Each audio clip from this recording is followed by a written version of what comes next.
NLP လောကမှာကျွန်တော်တို့လေးလေးနက်နက်စဉ်းစားပြီးတော့မှဘဝမှာလက်တွေ့အသုံးချရမယ့်အရာများစွာထဲမှာအနည်းငယ်ကိုခဏလေးဆွေးနွေးပေးခြင်းနဲ့ဒီနေ့လောကမှာဘယ်ပညာရမစို့လောကကောင်းစားဖို့လောကလူသားအလုံးတနေ့မဟုတ်တနေ့တစ်ချိန်မဟုတ်တစ်ချိန်တနေရာမဟုတ်တနေရာမှာကောင်းကောင်းမွန်မွန်အသုံးချပြီးတော့မှထက်မြက်ပြီးတော့မှအောင်မြင်တဲ့လူတွေဖြစ်မြောက်ဖို့ဒီနေ့ပြုစုပြိုးချောင်းမွမ်းမံပေးတဲ့ tools တွေဖြစ်တယ်ဒါကြောင့်ဒီနေ့ကဘာမှာဒီနောက်ပိုင်းဒီမှာကြုံတွေ့နေရမယ်ကြားနေရမယ်ရင်ဆိုင်နေရမယ်လေ့လာသင်ယူခံယူပြီးတော့မှလက်တွေ့ဘဝမှာအသုံးချနေရမယ်ဘာသာရပ်တွေအများရှိတယ်တဲ့မှာကျွန်ုပ်ဘဝမှာတကယ်ပဲလက်တွေ့အသုံးချပြီးတကယ်ပဲအသုံးချတဲ့ tools လို့ခေါ်တဲ့ NLP ရဲ့ tools ထဲမှာအနည်းငယ်ကိုကျွန်တော်ဒီနေ့လက်တွေ့ဘဝမှာအသုံးချဖို့ခဏလေးပြောပြခြင်းနဲ့ NLP လို့ပြောတဲ့ထဲမှာအထူးသဖြင့် Neuro Linguistic Programming လို့ခေါ်တဲ့အထူးသဖြင့် N နဲ့ P ကိုခဏထားပြီးတော့မှ L Linguistic Language ဘာသာရပ်စကားလုံးတိုင်းကိုသုံးနေကြပြောနေကြကြားနေကြစကားလုံးတွေကိုတနည်းတဖုံကောင်းတဲ့ဘက်ကနေပြီးတော့မှအတိတ်ပဲပြန်တယ်ကောင်းတဲ့ဘက်ကနေဥတီပြီးတော့မှအရာရာကိုကောင်းဖို့အတွက်အကောင်းဘက်ကပြန်လဲပြီးတော့မှအသုံးပြုတယ်အတိတ်ပဲပြန်တယ်အတိတ်ပဲပြန်ကောက်တယ်ဒါကြောင့် linguistic လို့ပြောတဲ့နေရာမှာလူတိုင်းကစကားပြောနေတယ်စကားကြားနေတယ်ဘာသာစကားပေါင်းများစွာရှိတယ်ဒီထဲမှာကျွန်တော်တို့ကောင်းမွန်တဲ့စကားရှိတယ်လို့အကျိုးမပြုတဲ့စကားတွေလည်းရှိတယ်အလားတူဆိုပဲလူတွေကဘာသာရပ်တီးတီးမှာဘာသာစကားတွေနှီးမျိုးစုံနဲ့လေ့လာသင်ယူခံယူဖို့အသုံးပြုနေကြတယ်အဲ့ထဲမှာကျွန်တော်တို့တွေကစကားလုံးတစ်လုံးကိုရွေးချယ်ပြီးတော့မှမပြောခင်နဲ့ပြောတဲ့အချိန်မှာနဲ့ပြောပြီးတဲ့အချိန်မှာဒီစကားလုံးကဘလောက်ထိတက်ရောက်တယ်ဆိုတဲ့ဥစ္စာကိုဒီနေ့လေးလေးနက်နက်စဉ်းစားဖို့ရည်ကြီးတယ်ဒါကြောင့် NLP ဘာသာရပ်မှာအထူးသဖြင့် linguistic လို့ခေါ်တဲ့ဘာသာရပ်ဒီနေ့လေ့လာတဲ့အချိန်မှာဘာသာစကားပြောလိုက်တဲ့ဘာသာစကားရဲ့ထိရောက်မှုဘလောက်ထိအောင်ထိရောက်ပြီးတော့မှကဘာမြေကြီးလူတွေရဲ့ဘဝကိုပြောင်းလဲစေတယ်ဆိုတော့ဒီနေ့ခဏလေးကျွန်တော်ဆွေးနွေးပြခြင်းနဲ့ဥပမာလူတွေရဲ့ဘဝကကစင်ကလျာဖြစ်နေတယ်တိမ်ညို့နေတယ်ဒီနေ့ကမောက်ကမဖြစ်နေတဲ့လူတွေရဲ့ဘဝကိုကောင်းကောင်းမွန်မွန်နဲ့သူ့နေရာနဲ့သူပြန်လဲစုစည်းပြီးတော့မှလူတိုင်းမှာရှိတဲ့အလားအလာတွေစွမ်းဆောင်နိုင်ရည်မွေးရပါလာတဲ့ဒီနေ့စွမ်းဆောင်ရည်တွေတတ်ကြွမှုတွေကိုဒီနေ့သူ့နေရာနဲ့သူကောင်းကောင်းမွန်ပြန်လဲစုစည်းပြီးတော့မှဒီနေ့စကလုံးဒီကိုပြန်လဲစုစည်းပြီးတော့မှအကျိုးရှိနဲ့ပြန်လဲအသုံးချတာဖြစ်တယ်ဥပမာကားတစ်စီးကမိုင်တိုင်ခရီးများစွာသွားပြီးတော့မှကီလိုမီတာများစွာသွားပြီးတဲ့ချိန်မှာအဲ့ကားကနတ်ဒီဘိန်းဒီအားလုံးတွေကချော်နေပြီအဲ့လိုချော်နေချောင်နေတဲ့ကားတစ်စီးကိုကျွန်တော်တို့ဒီ workshop ကိုပြန်ပို့ပြီးတော့မှ alignment ပြန်လုပ်ရတယ် realignment ပြန်လုပ်ရတယ်ဘာဖြစ်လို့လဲဆိုတော့ဘိန်းဒီကားတွေနတ်ဒီအားလုံးတွေကချော်သွားရင်ချောင်သွားရင်တော့ဒါလမ်းဘေးချော်နိုင်တယ်လူတွေလည်းဒုက္ခရောက်နိုင်တယ်မလိုလားအပ်တဲ့ accident တွေလည်းဖြစ်နိုင်တယ်အဲ့ဒါကြောင့်အဲ့ကားတစ်စီးကိုကောင်းကောင်းမွန်မွန်နဲ့လူတွေရဲ့ဘဝခရီးကိုလုံလုံခြုံခြုံပို့ဆောင်နိုင်ဖို့ဒီနေ့ရောက်ရှိနိုင်ဖို့အတွက်ဒီကားတွေကိုအမြဲတမ်းစစ်ဆေးရတယ်စစ်ဆေးပြီးတော့မှဘယ်နေရာမှာဘာလို့တလဲနတ်ဒီချောင်နေသလားကြီးတွေချွတ်ပုတ်လို့နေသလားဒီနေ့ခါနေအရာတွေဘာတွေရှိတယ်လို့အပ်တဲ့အရာတွေအားလုံးကိုကျွမ်းကျင်တဲ့ workshop သမားတွေကတေချာချင်းချိန်ပြီးတော့မှဒီနေ့ alignment ပြန်လုပ်တယ်ပြောချင်တာကကစင်ကလျာဖြစ်နေတယ်ဒီနေ့ယေရှုမှာခရီးချမ်းမှာဒါမှမဟုတ်ဒီယေရှုခရီးမှာအသုံးပြုကိုသွားလို့တဲ့နေရာကိုသွားခြင်းတဲ့နေရာကိုရောက်ခြင်းတဲ့ destination ကိုကောင်းကောင်းမွန်မွန်ရောက်နိုင်ရန်တားဆီးနေတဲ့အချိန်မရွေ့နေရာမရွေ့ဒါဖြတ်စည်းနိုင်တဲ့တားဆီးနိုင်တဲ့ဒီကိုယ့်ရဲ့ကားရဲ့အားနည်းချက်ဒီကိုတေချာလေ့လာသုံးသပ်ပြီးတော့မှကျွမ်းကျင်တဲ့ workshop တွေစီမှာပို့ပြီးတော့မှ realignment ပြန်လုပ်ရတယ် realignment ကားဝေးတွေပြန်ချိန်ပြီးတဲ့အချိန်မှာအားလုံးလိုအပ်တဲ့အရာကိုဖြည့်ပြီးတော့မှကောင်းကောင်းမွန်မွန်တေရီဓာတ်ပြန်လုပ်ပြီးတဲ့အချိန်မှာအဲ့ကားကိုပြန်လဲအသုံးပြုပြီးတော့မှကိုသွားခြင်းနောနေရ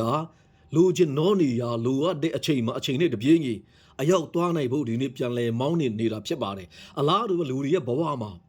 တကယ်လူတိုင်းမှာမိမိဘဝရဲ့ကောင်းရာကောင်းကျိုးအတွက်မိမိဘဝကံကြမ္မာဖွံ့ဖြိုးတိုးတက်နေဖို့လူတိုင်းမှာအလားအလာတွေရှိတယ်အစွမ်းစားတွေရှိပြီးသားဖြစ်တယ်ဒါတွေကိုကျွန်တော်တို့တွေကတတိမထားမိပဲနဲ့တမိုင်းအစဉ်အဆက်လုံနေကြပြောနေကြသွားနေကြတွေ့နေကြပုံစံနဲ့ပဲကျွန်တော်တို့တွေကချိန်ပါများစွာအချိန်ဒီကုန်တဲ့ချိန်မှာတခါတခါကြရင်ကို့မှာဘာတွေရှိတယ်လဲကိုကဘာလို့လဲဘယ်ကိုသွားမှလဲဘာဖြစ်လို့မွေးဖော်တန်းစင်ရတာလဲလောကမှာလူဖြစ်ကြတာဘာကြောင့်လဲ why ဘာကြောင့်ဒီနေ့ကျွန်တော်တို့ဒီအလုပ်ကိုလုပ်နေရဒီနိုင်ငံကိုရောက်ရှိနေရတာလဲဘာဖြစ်လို့ဒီမီတာဆိုတဲ့မှာရောက်ရှိလာတာလဲဘာဖြစ်လို့ဒီလောကထဲမှာကျွန်တော်တို့မွေးဖော်တန်းစင်ရတာဆိုတော့ဒီနေ့စဉ်းစားဖို့အရေးကြီးတယ်ဒါကြောင့်လူတိုင်းမှာမိဘဝတိုးတက်ရာတိုးတက်ကြောင်းအတွက်လုံလောက်တဲ့အရေးချင်းတွေလုံလောက်တဲ့အလားအလာတွေစွမ်းဆောင်ရည်တွေရှိပြီးသားဖြစ်တယ်ဒီຢာတွေကိုလေကျွန်တော်တို့မှာကိုမသိတဲ့ဥစ္စာတွေကိုထက်သိချွမ်းပြီးတော့မှလေ့လာပြီးတော့မှကိုယ့်ရဲ့အနေထားကိုကောင်းကောင်းမွန်မွန်ဦးစီးဦးဆောင်ပေးပြီးတော့မှကိုပဲ့ကင်ပဲ့ပြင်တုံတင်ဆုံးမပေးနိုင်မဲ့လူတယောက်ကိုရှာပြီးတော့မှအဲ့လူကနေကိုယ့်အထဲမှာရှိတဲ့အားနဲ့ချက်အားတာချက်အလုံးတွေကိုတေချာခွဲချမ်းစိတ်ဖြာပြီးတော့မှဒီအားနဲ့ချက်ဒီမကောင်းမှုအရာအားလုံးတွေကိုကြီးချုပ်ပြီးတော့မှစကားချတင်မုံချပြီးတော့မှဒီနေ့ကောင်းရာနိုးတွေဆွဲထုတ်ပြီးတော့မှအကောင်းဆုံးသောဘဝတွေတာ၍ကောင်းမွန်တဲ့ဘဝတာ၍ကောင်းမွန်တဲ့အခြေအနေတစ်ခုရောက်ရှိနိုင်ဖို့ဒီနေ့ကျွန်တော်တို့ကိုပဲ့ပြင်ပြီးတော့မှဆွဲခေါ်မောင်းနေတာဖြစ်ပါတယ်ဒါကြောင့်လူတိုင်းမှာအလားအလာရှိတယ်လူတိုင်းမှာအရေးချင်းရှိတယ်ဒီຢာတွေကျွန်တော်တို့ကတတိမထားမိကြဘူးရှိရင်တောင်မှအစင်လာရနင်တို့ကမလုပ်နိုင်ဘူးစေသားအောင်မှဘွဲရမှာအင်္ဂလိပ်စာကျွမ်းကျင်မှဘာဖြစ်မှညာဖြစ်မှစသဖြင့်ကျွန်တော်တို့ဒီအထူးသဖြင့်ကျွန်တော်မြန်မာပြည်မှာဆိုရင်ဘာသာဘေရမှာတော့ကျွန်တော်တို့ဒီကအင်ဂျင်နီယာမှဆရာဝန်ဖြစ်မှရေချောင်းတက္ကသိုလ်မှစသဖြင့်ကျွန်တော်တို့ဒီကတီးတန့်ကြီးကိုဒီဘာသာရပ်တွေကိုအထူးဦးစားပေးပြီးတော့မှဒီဘာသာရပ်တွေကိ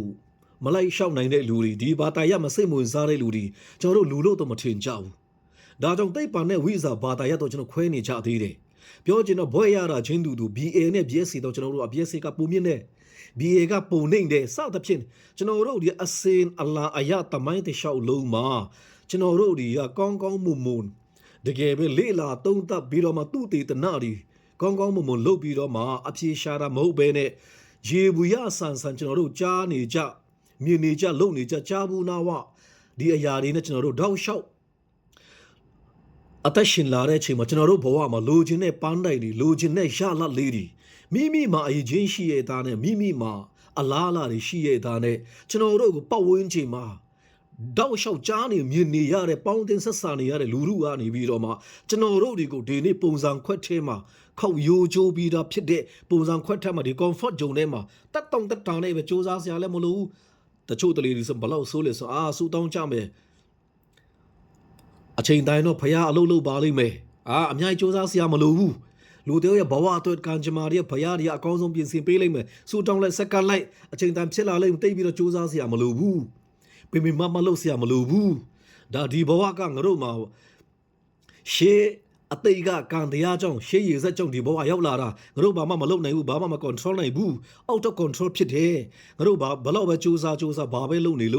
ငါတို့ဘဝတိုးတက်ဖို့အလားအလာမရှိဘူးစသဖြင့်ကျွန်တော်တို့အလွဲအချော်ဒီတမိုင်းတွေရှောက်လုံးကြားလာတယ်ကြားတဲ့အချိန်မှာကျွန်တော်တို့ယုံကြည်လာတယ်ယုံကြည်တဲ့အချိန်မှာဘဝမှာလက်တွေ့မှာအကောင့်တွေတကယ်ပေါ်လာကြတယ်ဒါကြောင့်လူတိုင်းမှာရှိနေပြီးသားအလားအလာတွေကောင်းကွက်တွေစွမ်းဆောင်ရှိစွမ်းပကားတွေအားလုံးတွေကိုဆွဲထုတ်ပေးဖို့ကျွန်တော်တို့မှဒီနေ့ NLP ဆိုတဲ့ဘာသာရပ်တွေလေ့လာရတယ်ဒါကြောင့်မင်းမှာတကယ်အရေးချင်းရှိတယ်မင်းတကယ်လုံနိုင်တယ်မင်းတကယ်တတ်ဆွမ်းနိုင်တယ်မင်းမှာတကယ်အလားအလာရှိမင်းအနာကဒီထက်ကောင်းမှုဖို့ပဲရှိတယ်ဖြစ်လာတဲ့အရာအလုံးတွေကကောင်းဖို့တသက်ဖြစ်တယ်ဆိုတော့စကလုံးတစ်လုံးချင်းဒီကိုကောင်းတဲ့ဘက်ကနေအဓိပ္ပာယ်ပြန်ပြီးတော့မှလူတယောက်ရဲ့ဘဝကိုကောင်းတဲ့ထက်ကောင်းလာအောင်မနေ့ကထက်ဒီနေ့ထက်မနေ့ပြန်တာ၍ကောင်းမွန်တဲ့ဘဝအတိတ်ကကုသိုလ်ကဘလို့ပဲဖြစ်နေမိဘအတိုင်းဝိုင်းကဘလို့ဘဝကနေပဲကြီးပြင်းလာကျွန်တော်တို့မှာကောင်းမွန်နဲ့လိုချင်တဲ့ရလလိုချင်တဲ့ပန်းနိုင်လိုချင်တဲ့ပုံစံနဲ့မိဘဝကိုပုံတရံထုစစ်ဖို့ပုံပေါ်ဖို့ကျွန်တော်တို့အခွင့်အရေးအပြည့်အဝရှိတယ်ဒီຢာတွေခေါင်းထဲမှာဆွဲမြဲခံယူယုံကြည်ပြီးတော့မှမိဘဝအတွက်လိုချင်တော့အရာရချင်တော့အရာ တကယ်ပဲလိုချင်တဲ့ရှာလက်ကိုရနိုင်ဖို့ကျွန်တော်တို့အကောင်းဆုံးစ조사ဖို့ဒီနေ့စကလုံးတိုင်းကိုဒီနေ့တလုံးချင်း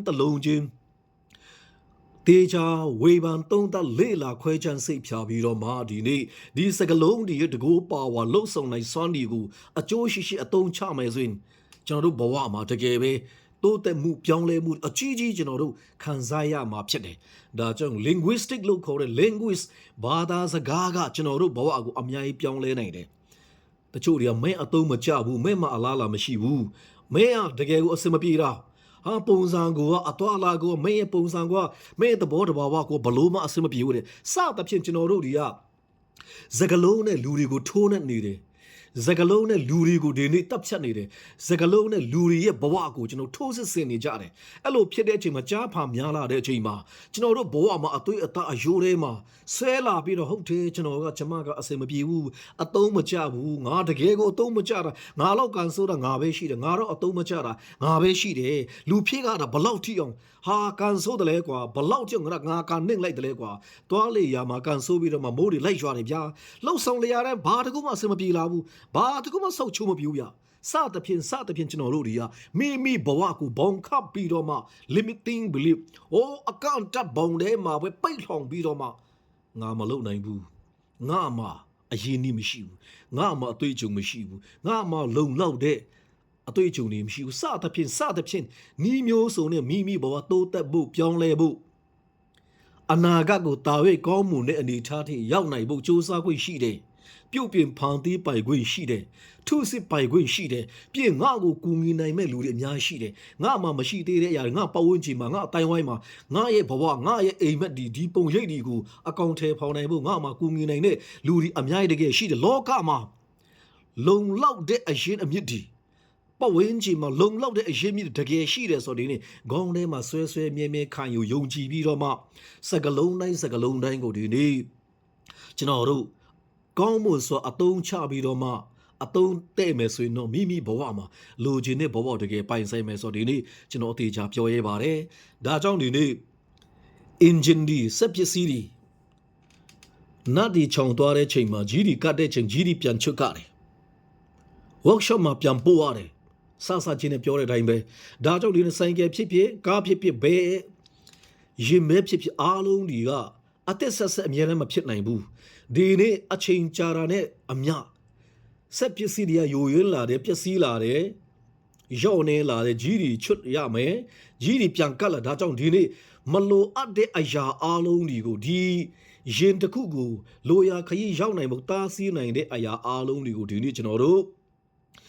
ကျွမ်းကျင်တဲ့သူတွေစီမှာတွားပို့ပြီးတော့မှကြီးကောင်းပြန်ချွတ်တယ်နတ်ဒီပြန်ချက်တယ်လိုအပ်နေတာတို့ပြန်ဖြည့်ဆည်းပြီးတော့တတ်ဆင်ပြီးတော့မှလိုရာခရီးကိုရောက်နိုင်အောင်ကျွန်တော်တို့ဒီနေ့ပြန်လဲအတုံးချတဲ့ဤလူသားတိုင်းမှာလဲမိဘဝအသက်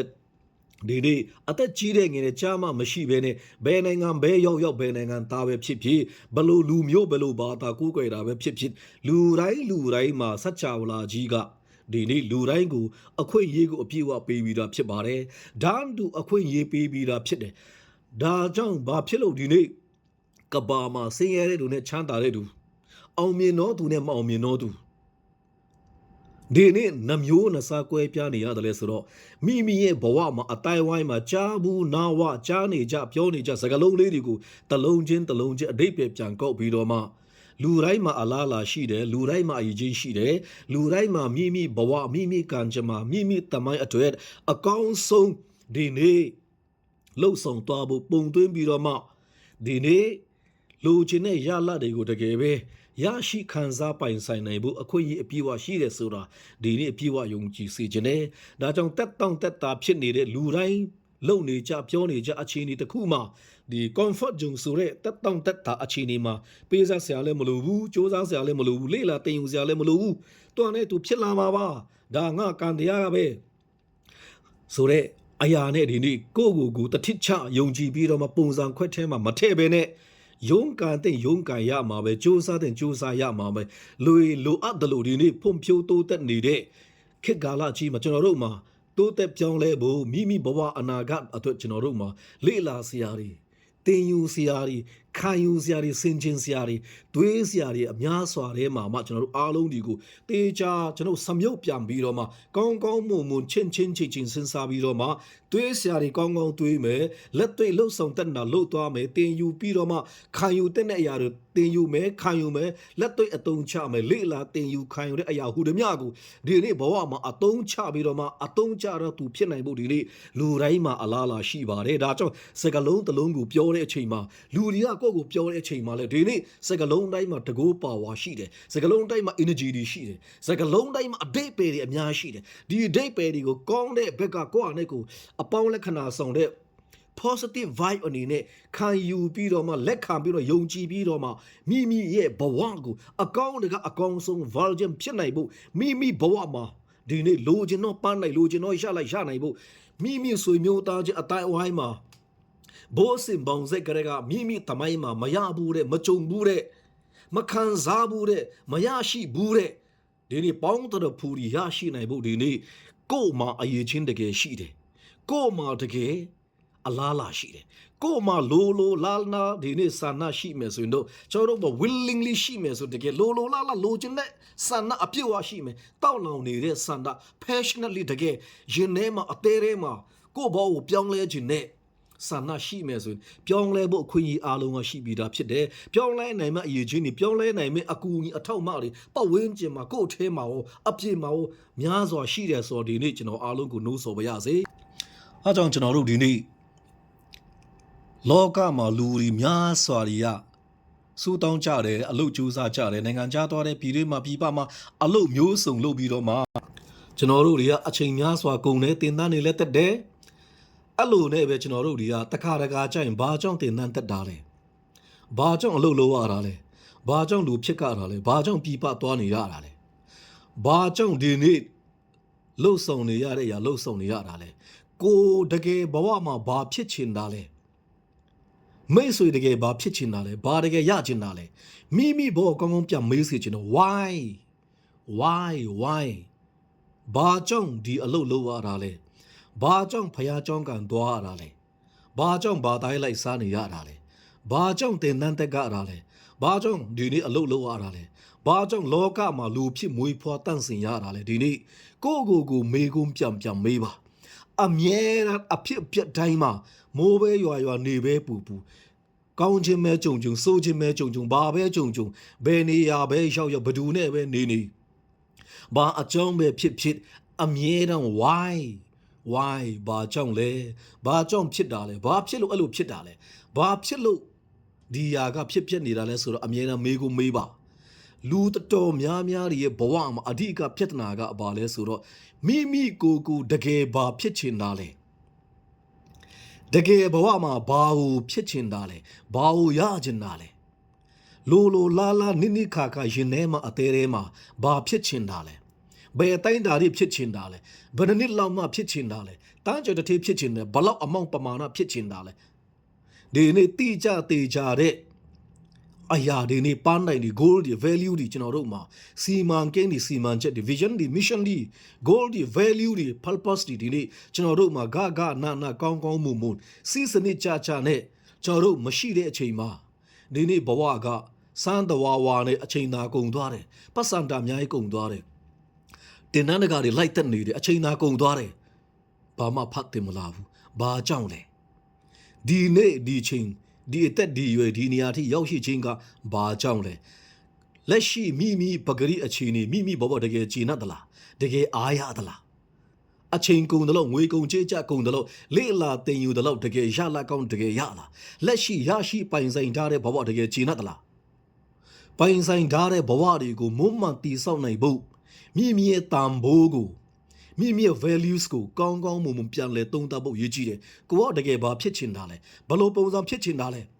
ဘလို့တိုက်တာတွေချမ်းသာချင်တာလဲမိဘဘဝကိုဘာကိုပိုင်ဆိုင်ချင်တာလဲဘာကြောင့်ပိုင်ဆိုင်ချင်တာလဲတကယ်လို့အဲ့လိုကိုလိုချင်တဲ့အရာရချင်တဲ့အရာတကယ်ပိုင်ဆိုင်သွားရင်ဘာဖြစ်နိုင်မလဲဘ누구အတွက်ဖြစ်မှာလဲကိုဘာဖြစ်ချင်တာလဲတကယ်ဘာဖြစ်ချင်တာလဲဘာကြောင့်ဖြစ်ချင်တာလဲအဲ့ဒီဖြစ်ချင်တဲ့အရာရရင်ဘာဖြစ်သွားမလဲဘာအကျိုးရှိမလဲကိုယ့်အတွက်ကအကျိုးရှိမလားတမန်အတွက်ကအကျိုးရှိမလား ကိုလိုချင်တဲ့ပန်းတိုင်ကိုလိုချင်တဲ့ရလတ်ကိုလိုချင်တဲ့ပုံရိပ်တစ်ခုကိုလိုချင်တဲ့ငွေအမောင့်ပမာဏကိုလိုချင်တဲ့အရာရရှိပိုင်ဆိုင်သွားမယ်ဆိုရင်ဘာဖြစ်သွားနိုင်မလဲဘယ်မှာအသုံးချမှာလဲဘယ်လိုတဲ့အကျိုးရှိမှာလဲဘယ်လိုတဲ့ကောင်းကျိုးဖြစ်မှာလဲဒါကြောင့်ဒီနေ့အိမ်မက်ဒီအကြီးကြီးမကြပြီးတော့မှကျွန်တော်တို့ဒီအဲ့အိမ်မက်ကိုအကောင့်ထဲမှာပေါ်နေတဲ့အကြောင်းရင်းတွေများစွာတွေမှာဒီနေ့ကျွန်တော်တို့မှာရှင်းလင်းပြတ်သားတဲ့ပန်းတိုင်တွေရီမှန်းချက်တွေ value တွေကိုယ့်ဘဝမှာကိုယ်တကယ်ဘာဖြစ်ချင်တာလဲဘာတန်ဖိုးထားတာလဲဒီအတိုင်းကျွန်တော်တို့အလုပ်ကြိုးစားနေကြတင်သားနေတဲ့အချိန်မှာနှီးမျိုးစုံနဲ့ကိုလိုချင်တဲ့ပုံရိပ်ဒီကိုလိုချင်တဲ့အတိုင်းအတာတခုရရှိနိုင်ဖို့ဒီအရာအားလုံးတွေတကယ်ကိုအကျိုးပြုမှာလားလက်ရှိစ조사ရုံးကန်လှုပ်ရှားနေတဲ့တာဆူနေတဲ့အရာအားလုံးတွေရောမိမိရဲ့လိုချင်တဲ့ဘဝဖြစ်ချင်တဲ့တန်ဖိုးကိုတကယ်အကျိုးပေးမလားကိုဖြစ်ချင်တဲ့အိမ်မက်ကိုဖြစ်ချင်တဲ့တန်ဖိုးပဲခေါ်ကိုဖြစ်ချင်တဲ့ဘဝရဲ့အနည်းအရတာတကယ်အကျိုးပေးမလားဒီနေ့အမတမရခဲလာတဲ့ဘဝကိုတန်ဖိုးရှိနဲ့အကျိုးရှိနဲ့နောင်တမရလေအောင်ကျိန်ဖာများစွာကျွန်တော်တို့ခဏမလဲကြရလေအောင်မပြိုလဲရလေအောင်အကြောင်းအမျိုးကြောင့်ကျွန်တော်တို့အိုးနှင်းခွနှင်းဖြစ်ကောင်းဖြစ်နိုင်တယ်အမအယွင်းတွေများစွာကျူးလွန်ကောင်းကျူးလွန်လာပါလိမ့်မယ်တခုရှိတာကကျွန်တော်တို့မှာပြုတ်ပြင်မွမ်းမနိုင်ဖို့ပြုတ်ပြင်ဖို့ဒီနေ့အခွင့်အရေးရှိသေးတယ်ပြည့်စုံသောနေရာပြည့်စုံသောအချိန်ပြည့်စုံတဲ့ဘဝဆိုတကယ်မရှိဘူးဒါကြောင့်ပြည့်စုံတဲ့အချိန်မှအရင်နည်းတွေရှိမှအသက်အရွယ်တွေရမှဘယ်ချိန်မှဘလောက်မှဝါဖြစ်မှဆိုတာထက် just do it ချက်ချင်းထလို့ပါဒီနေ့ကျွန်တော်တို့ပြည့်စုံတဲ့အချိန်ဆိုတကယ်မရှိပါဘူးဒါကြောင့်ဒီနေ့ done is better than perfection တဲ့အစပြုခြင်းလှုပ်ဆောင်ခြင်းဒီပြည့်စုံခြင်းနဲ့တာ၍ကောင်းတဲ့ဆိုဒီနေ့ကျွန်တော်တို့တတိယဖို့ရည်ချီပါတယ်ဒါကြောင့်ဘယ်နိုင်ငံသားပဲဖြစ်ဘာလူမျိုးပဲဖြစ်ဘယ်ဘာသာပဲဖြစ်မြန်မာပြည်မှာနေလို့ကျေးလက်မှာနေလို့မြို့ပေါ်မှာနေလို့ဘယ်နိုင်ငံပဲရောက်နေနိုင်ငံဒီယာဒူးဒီဂုံဒူးဒီဘွဲ့ဒီနဲ့မဆိုင်ဘဲနဲ့ကာယကံရှင်ရဲ့စိတ်ဓာတ်ကျွန်တော်တို့ရဲ့စိတ်ဓာတ်နဲ့ပဲဆိုင်ပါတယ်ဒါကြောင့်အရာကို control လုပ်နေတာအရာကိုမောင်းနေတာအရာအားလုံးတွေကိုပုံသွင်းနေတဲ့အရာကစိတ်ဓာတ်ပဲဖြစ်တယ်ဒီစိတ်ဓာတ်တွေကိုခိုင်မာဒီနေ့ခံယူပြီးတော့မှငါဟာအလကားလူမဟုတ်ဘူးငါဟာတန်ဖိုးရှိတော်လူဖြစ်တယ်ငါအမတမကံကောင်းလို့သူဖြစ်တယ်ပဝင်းချင်းရဲ့ထိုးနှမှုတွေကငါ့ကိုဘယ်လိုမှမသားစီးနိုင်ဘူးငါကရက်တက်လို့ရတဲ့လူမဟုတ်ဘူးဒီအခက်ခဲအကြက်သေးဒီစိန်ခေါ်မှုမျိုးစုံဒီကငါ့ကိုဘယ်လိုပဲတိုက်ငါဘယ်တော့မှပြိုလဲနိုင်ဘူးငါပြိုလဲလို့မဖြစ်ဘူးငါမအိမ်မက်ကြီးရှိတယ်ငါဘဝတဲ့ငါရှင်တန်ရအောင်မယ်ငါချစ်ရတဲ့သူတဲ့ငါရှင်တန်ရအောင်မယ်ငါရဲ့အနာဂတ်တွေငါလူမျိုးတွေငါတန်ဖိုးရှိနဲ့ငါအသက်ရှင်ရအောင်မယ်ငါဘဝကိုငါကောင်းအလှဆင်ရအောင်မယ်ဒါကြောင့်ကိုချစ်တဲ့သူအတွက်ကိုယ့်အတွက်အမြဲတမ်းကြိုးစားပါကိုအမြဲတမ်းမေးပါဘာကြောင့်လဲ why ဘာကြောင့်ကြောင်းတက်ကြတာလဲဘာကြောင့်ဘာတိုင်းလိုက်စားတာလဲဘာကြောင့်စီးပွားရှာနေရတာလဲဘာကြောင့်ပြည်ပမှာထွက်ပြီးတော့အလုပ်လုပ်နေရတာလဲဘာကြောင့်ဒီနေ့ဒီအလုပ်ကိုလှုပ်ဆောင်နေရတာလဲတကယ်ရွယ်ချက်တကယ်သိပြီလားတကယ်ရှိပြီလားကို့မှာရင်နဲ့အသေးထဲမှာတကယ်ပဲ passionately နဲ့တကယ်ဒီနေ့ကိုလိုချင်သောအရာရောက်ချင်သောနေရာကိုရောက်ရှိနိုင်ဖို့ရရှိပိုင်ဆိုင်ခံစားနိုင်ဖို့ဒီနေ့မိတ်ဆွေမှာတကယ်အရင်နီးအလားတွေရှိတယ်ဆိုတကယ်ယုံကြည်ပါ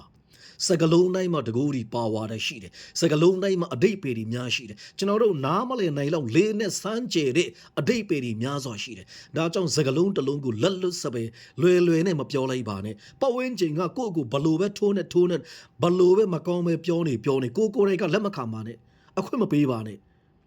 ငါဟာအတိတ်ပေရှိတော်သူဖြစ်တယ်ငါဟာတန်ဖိုးရှိတော်သူဖြစ်တယ်ငါဟာလှုပ်ဆောင်နိုင်တယ်ငါဘဝတဲ့ငါမှာတာဝန်ရှိတယ်ငါဘဝတဲ့ငါမှာလုံလောက်တဲ့အရေးချင်းရှိတယ်ငါမှာမိတ်ဆွေတွေရှိသေးတယ်ငါမှာမိသားစုရှိတယ်ဆွေမျိုးတွေရှိတယ်တငယ်ချင်းတွေမိတ်ဆွေတွေအများရှိတယ်ငါတကယ်လို့မလှုပ်ဆောင်နိုင်ရင်ကြံတဲ့နီလန်းတွေများစွာရှိပါသေးတယ်ငါလှုပ်ဆောင်နိုင်တဲ့နီလန်းတွေချင်းကပ်နိုင်မဲ့နီလန်းတွေများစွာရှိပါသေးတယ်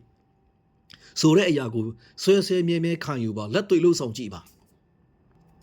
ဒါကြောင့်လုံနေကြပြောနေကြအလုပ် လုံနေမယ်ပြောနေမယ်ဆိုရင်တော့ရနေကြရလာပဲရမယ်ရလာဒီကိုပြောင်းလဲခြင်းနဲ့လိုချင်တဲ့ရလာဒီကောင်းကောင်းမရခြင်းနဲ့ဆိုရင်တော့အသွေးခေါ်ပြောင်းရမယ်အပြောဆိုဒီပြောင်းရမယ်စကလုံးတိုင်းကိုပြန်လဲပြီးတော့မှကောင်းတဲ့ဘက်ကနေအထိပဲပြန်ရမယ်အသွေးပြောင်းမယ်ခံယူချက်ပြောင်းမယ်လှုပ်ဆောင်ချက်ပြောင်းမယ်ချင်းကတဲ့ပုံစံပြောင်းမယ်ဆိုရင်တော့ရလပ်လဲပြောင်းသွားမှာဖြစ်ပါတယ်ဒါကြောင့်အချိန်ဘလောက်ပဲကြာငွေကုန်ကြေးကြဘလောက်ပဲခံဘယ်နိုင်ငံဘဲရောက်ဘာပဲလုံနေကာယကံရှင်ကိုယ်တိုင်ကကိုလိုချင်တဲ့ပန်းတိုင်းလိုချင်တဲ့အတန်ဖို့မိဘဝတကယ်ပါဖြစ်ချင်တာလေတကယ်ပါရချင်တာလေဘယ်တိုင်းတာရချင်တာလေဆိုတဲ့ဥစ္စာဂါနာကွက်ကွင်းဒီနေ့တိရှိနားလေတဘောပေါက်ပြီးတော့မှစစ်စနစ်ကြာနဲ့ဒီနေ့ကျွန်တော်တို့နားလေပြီးတော့မှကိုတကယ်ဖြစ်ချင်တဲ့အရာကိုတကယ်လိုချင်တဲ့အရာကိုတကယ်ရရှိချင်တဲ့အရာတွေကိုဒီနေ့နားလေတဘောပေါက်ပြီးတော့မှတာလီရင်ရှေ့စပုတ်ရေးကြည့်တယ်နို့မို့ရင်ကျွန်တော်တို့ခဏမားမယ်ခဏဒီနေ့ insanity ပုံစံမို့ခဏပြန်ဖြစ်မယ်ဖြစ်နေကြရနေကြပြောနေကြတွေ့နေကြလူတွေနဲ့ပဲဒီနေ့ရရှိနေကြရလာဒီပဲရနေမှာဖြစ်တယ်ဒါကြောင့်အသွေးပြောင်းပါခံယူချက်လည်းပြောင်းပါစကလုံးလည်းပြောင်းပါအတုံးလုံးလည်းပြောင်းပါစကလုံးတိုင်းမှာပါဝါရှိတယ်တကိုးရှိတယ်ကျွန်တော်တို့နားမလည်နိုင်လောက်အောင်စမ်းပြတဲ့တကိုးတွေကစကလုံးတိုင်းမှာရှိတယ်ဒါကြောင့်မိကိုဘယ်တော့ခါမှအနုလက္ခဏာဆောင်တဲ့စကလုံးနဲ့မပြောပါနဲ့ငါကန်ဆိုးလိုက်တာမိဘအတိုင်းဝိုင်းကအစင်မပြေဘူးနောက်ခံ background ကအစင်မပြေဘူးငါမလုံလောက်ဘူးငါမှလုံလောက်တဲ့ငွေကြေးမရှိဘူးလုံလောက်တဲ့အချိန်မရှိဘူးငါမှလုံလောက်တဲ့ရည်ကြေးမရှိဘူးငါမှလုံလောက်တဲ့မိတ်ဆွေတွေမရှိလို့ဘာတော့မှမပြောပါနဲ့ကိုပြောတဲ့စကားလုံးကမိဘဝမှာကို့ဘဝတကယ်တက်ရောက်တာဖြစ်ပါတယ်ဒါကြောင့်လူတိုင်းမှာတန်ဖိုးရှိတယ်လူတိုင်းမှာတကူပါဝါတွေရှိတယ်လောကမှာလူသားပရာဏဖြစ်ပါတယ်ဒါကြောင့်မိဘဝမိတန်ဖိုးထားပါကိုလေးစားပါကိုမှမလေးစားရင်ကိုမှတန်ဖိုးမထိုင်ဘယ်တော့တန်ဖိုးထားမှာလဲဘယ်တော့လေးစားမှာလဲကိုမှမကြည်ညိုရင်ဘယ်တော့လာကြည်ညိုမှာလဲကိုမှမယုံကြည်ဘယ်တော့လာယုံကြည်မှာလဲ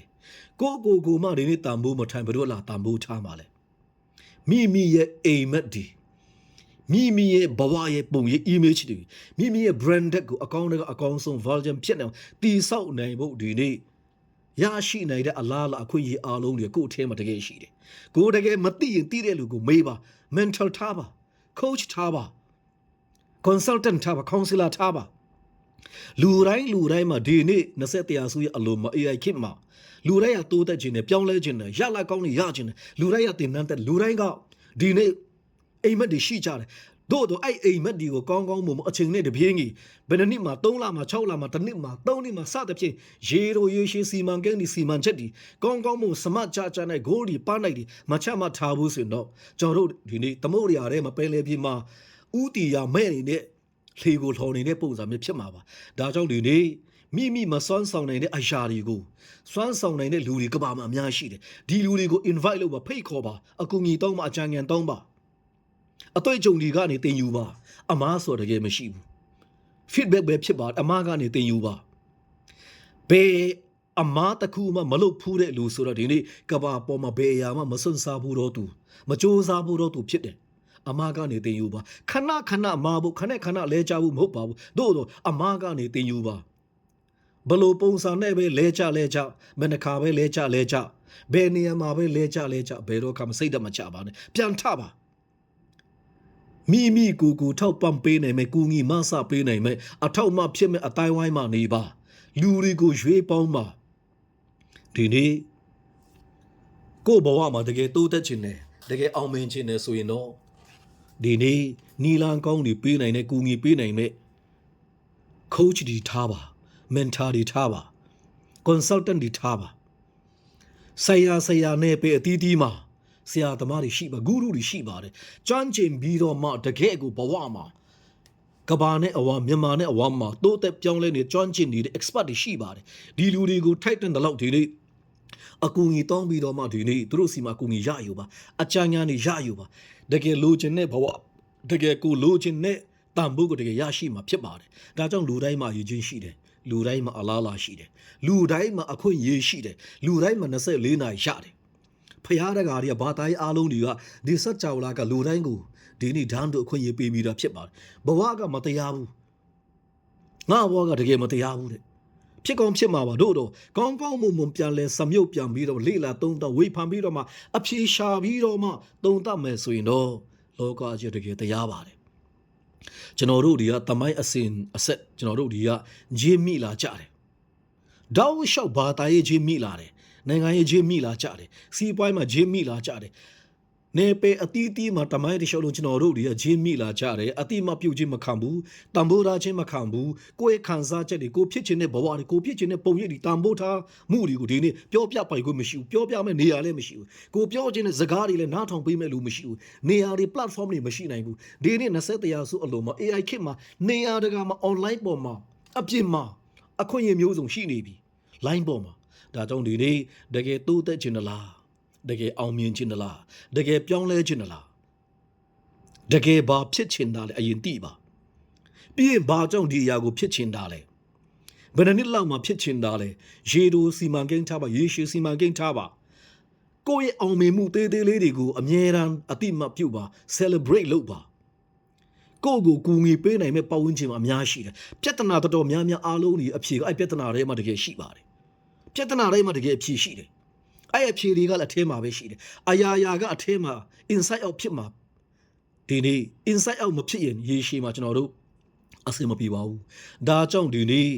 လောကမှာလေ့လာစရာတင်ယူစရာတွေခံယူစရာတွေစဉ်းစားစရာတွေတွေးစရာတွေအများကြီးရှိပါတယ်ဒါကြောင့်ဒီနေ့ပတ်ဝန်းကျင်နဲ့လူတွေနဲ့တငယ်ချင်းတွေနဲ့ဘဒူပဲဝါနဲ့မှကိုမနိုင်ရှင်ပါနဲ့ကိုမိဘကိုလည်းတများနဲ့မနိုင်ရှင်ပါနဲ့ကိုဘဝလည်းဘဒူနဲ့မှမနိုင်ရှင်ပါနဲ့တငယ်ချင်းနဲ့မနိုင်ရှင်ပါနဲ့ဒီနေ့မိကိုမုံနဲ့မှလည်းမနိုင်ရှင်ပါနဲ့လောကမှာလူတယောက်ရဲ့ဘဝကဒီနေ့တယောက်နဲ့တယောက်ရဲ့ဘဝဘလို့မှမတူနိုင်ဘူးဒီနေ့ကိုကိုတန်ဖိုးထားပါကိုကိုလေးစားပါကိုကိုအတိမပြုပါဘယ်တော့မှမနိုင်ရှင်ပါနဲ့အတိတ်ဆန်းကိုလေ့လာပါအတိတ်ဆန်းကိုလက်ခံဖို့ကြိုးစားပါပြီးရင် coach ထားပါနီးပြတွေထားပါ mentor တွေထားပါ consultant တွေထားပါ counselor တွေထားပေးပါဘယ်သူမှမပြည့်စုံနိုင်ဘူးတယောက်သိတာတယောက်ကမသိဘူးတယောက်အားနေချက်နဲ့တယောက်အားသာချက်မတူတယောက်အားသာချက်တယောက်အားနေချက်မတူမတူကွဲပြားတဲ့စုံလင်ကွဲပြားလာတဲ့လူအတိုင်းဝိုင်းမှာကျင်လည်ချက်စားနေတဲ့အချိန်မှာကိုမသိတာသိတဲ့လူရှိတယ်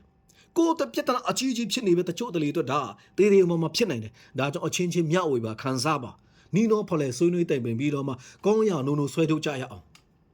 ဒါကြောင့်ဒီနေ့တကယ်ကိုဘာဖြစ်ချင်တယ်လဲအရင်နားလဲပါပြင်ဘာကြောင့်ဖြစ်ချင်တယ်လဲဆိုပြန်မေးပါကိုတကယ်ဖြစ်ချင်သောအရာကိုတကယ်လိုချင်သောအရာ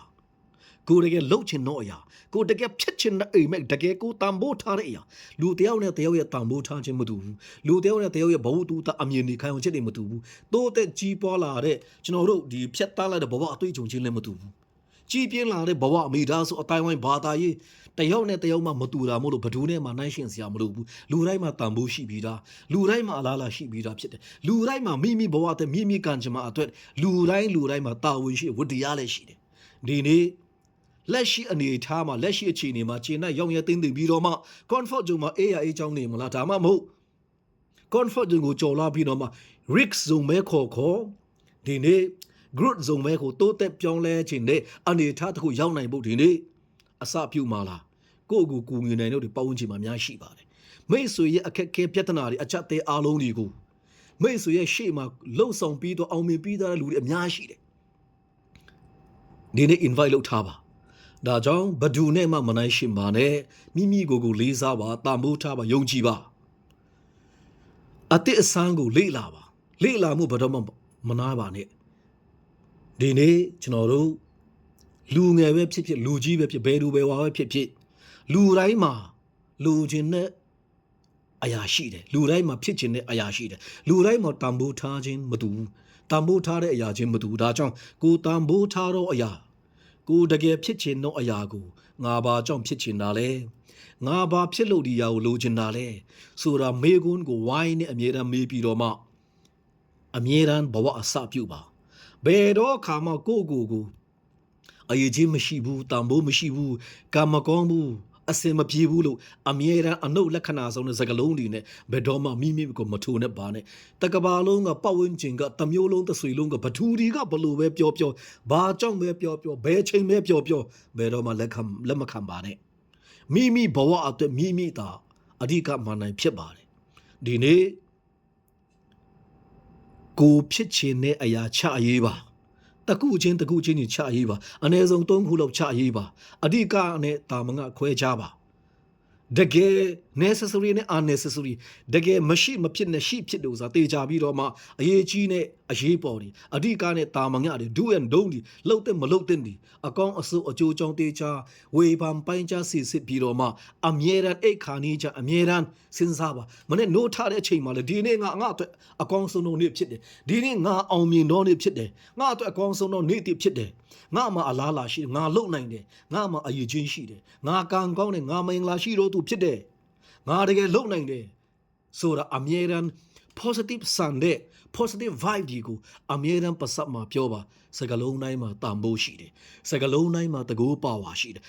စကလုံးတွေကမိမိဘဝကိုဖျက်ဆီးနိုင်တယ်တီဆောက်နိုင်တယ်မိမိဘဝရဲ့ကံကြမ္မာအားလုံးတွေမိမိရဲ့ image အားလုံးတွေကိုမိမိရဲ့စကလုံးတွေကဖြိုချနိုင်ခွင့်ရှိတယ်လို့တီဆောက်နိုင်ခွင့်လည်းအပြည့်အဝရှိပါဒါကြောင့်စကလုံးကိုတန်ဖိုးထားပါ language မတမအရေးကြီးပါတယ်ဘာသာစကားတွေကစကားလုံးတွေကတန်ဖိုးရှိတယ်တကိုးရှိတယ်လုံဆောင်နိုင်စွမ်းရှိတယ်လို့တစ်ဖက်တစ်လမ်းမှာလည်းဖြတ်စည်းနိုင်ခွင့်ဖြိုဖြတ်နိုင်ခွင့်ရှိပါဒါကြောင့်ကောင်းတဲ့ဘက်က positive vibe ကိုတုံးပြီးတော့မှမိမိစကားလုံးတိုင်းကိုကောင်းတဲ့ဘက်ကအသုံးချပါဘာကြောင့်ပဲကြဘလို့ပဲကြဘာကြောင့်ပဲပြိုလဲဘယ်တော့ခါမှစိတ်ဓာတ်မချပြန်ထပါဘာပဲကြဘာကြောင့်ပဲကြဘလို့ပဲကြစိတ်ဓာတ်တော့မကြပါနဲ့ပြန်ထပါဖြစ်တတ်တဲ့ဖြစ်လေဖြစ်ထရှိတဲ့ဘဝမှာအမားတွေအယွင်းတွေအထစ်ငေါ့တွေချော်လဲမှုတွေဒီနေ့များစွာရှိလိမ့်မယ်ဘယ်ချိန်ပဲဖြစ်ပြန်ထပါဒီနေ့အားပြန်ယူပါအသက်ပုံမှန်ရှူပါပုံမှန်လေ့ကျင့်ခန်းပြန်လုပ်ပါဒီနေ့ကောင်းမွန်သောလူတွေနဲ့ပေါင်းတင်ဆက်ဆံပါကိုယ်တိုင်မိဘဝမိဝန်းကျင်ကိုပြုတ်ပြင်ရွေးချယ်ပါတေချာရွေးချယ်ပြီးတော့မှဒီနေ့အသက်ရှင်ပါကဘာမှာတကယ်ကိုကျွန်တော်တို့ရဲ့ဂုရုကြီးဖြစ်တဲ့ဂျင်ရွန်ကပြောတယ်လူတယောက်ရဲ့ဘဝဟာကိုယ်ပတ်ဝန်းကျင်မှာအနည်းဆုံး9ယောက်နဲ့6ယောက်နဲ့ဆိုင်တဲ့တန်းကြွေတတိဒီဘီလနီယာ6ယောက်နဲ့9ယောက်နဲ့နေ6ယောက်မြို့9ယောက်မြို့ကိုဖြစ်တယ်ဒါကြောင့်အရက်တမအရက်သေးစာတောက်နေတဲ့မကောင်းဆိုးကလုံနေတဲ့4-5ယောက်နဲ့ပေါင်းရင်ကိုက6ယောက်မြို့ဖြစ်တယ်ဒါကြောင့်လူကောင်းတွေနဲ့တိုးတက်နေတဲ့အတူတွေ positive vibe ဖြစ်တဲ့လူတွေ positive လူတွေနဲ့အမြဲတမ်းပေါင်းပါမိကံကြမှာမိဖန်တီးပိုင်ခွင့်အခွင့်အရေးပြေဝရှိတာမဟုတ်လို့ဒီနေ့ကောင်းမွန်သောနေရာကိုရွေးချယ်ပါကောင်းတဲ့လူတွေနဲ့ပေါင်းသိမ်းပါကိုယ့်ဘဝကိုအကျိုးမပေးတဲ့လူတွေကိုယ့်ဘဝကို